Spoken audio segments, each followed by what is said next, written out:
ಇನ್ನು ನವೆಂಬರ್ನಲ್ಲಿ ಸಿಎಂ ಬದಲಾವಣೆ ಅಂತ ಬಹಳ ಪಕ್ಕಾ ಹೇಳಿದ್ರು ಆರ್ ಅಶೋಕ್. ನನಗೆ ಪಕ್ಕಾ ಗೊತ್ತಿದೆ, ನನಗೂ ಇನ್ಫಾರ್ಮೇಶನ್ ಬರುತ್ತೆ. ನವೆಂಬರ್ನಲ್ಲಿ ಸಿಎಂ ಬದಲಾವಣೆ, ಮ್ಯೂಸಿಕಲ್ ಚೇರ್ ಶುರುವಾಗುತ್ತೆ ನೋಡಿ. ವಿಜುವಲ್ ಹೊಡೆದ ಕೂಡಲೇ ಬಂದು ಕೂತ್ಕೊಂಡ್ಬಿಡ್ತಾರೆ. ಆಗ ನನಗೂ ಆಸ್ಟ್ರಾಲಜಿ ಬಗ್ಗೆ ಸ್ವಲ್ಪ ಚಟ ಇದೆ ಅಂತ DK ಹೇಳಿದ್ದಾರೆ ಅವ್ರ ಸ್ಟೇಟ್ಮೆಂಟ್ಗೆ. ಅವ್ರು ಯಾವಾಗ ಬೋರ್ಡ್ ಹಾಕೊಂಡ್ರೂ ಗೊತ್ತಿಲ್ಲ.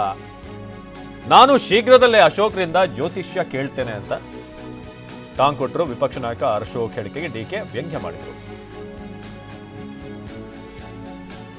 ಇನ್ನು ವಿಪಕ್ಷ ನಾಯಕ ಆರ್ ಅಶೋಕ್ ಏನ್ ಹೇಳಿದ್ರು ನೆನೆ ನವೆಂಬರ್ ಈ ಬದಲಾವಣೆ ಬಗ್ಗೆ, ಅದಕ್ಕೆ DK ಕೌಂಟರ್ ಹೇಗಿತ್ತು ಬನ್ನಿ ನೋಡೋಣ.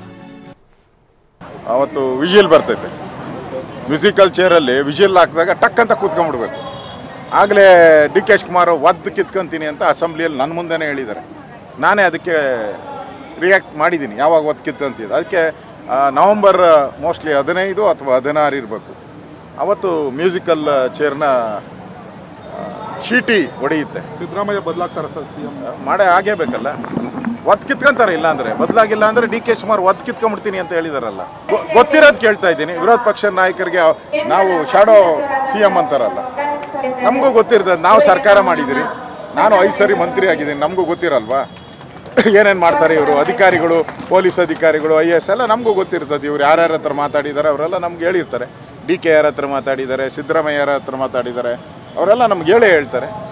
ಹೇಳಿರೋ ಪ್ರಕಾರ ನಿಖರವಾಗಿ ನಾನು ಹೇಳ್ತಾ ಇದ್ದೀನಿ. 15 ಅಥವಾ 16 ಅವತ್ತೇ ನಾನು ಅಮಾಸೆ ಪೌರ್ಣಮಿ ಇದ್ದರೆ ತಗೊಳಲ್ಲ. ಇಲ್ಲ ಅಂದರೆ 15, 16 fix date, guarantee transfer. Musical chair transfer ಆಗೋದು ಗ್ಯಾರಂಟಿ. ನನಗೂ ಇದು ಅಸ್ಟ್ರಾಲಜಿ ಬಗ್ಗೆ ಸ್ವಲ್ಪ ಚಟ ಇದೆ.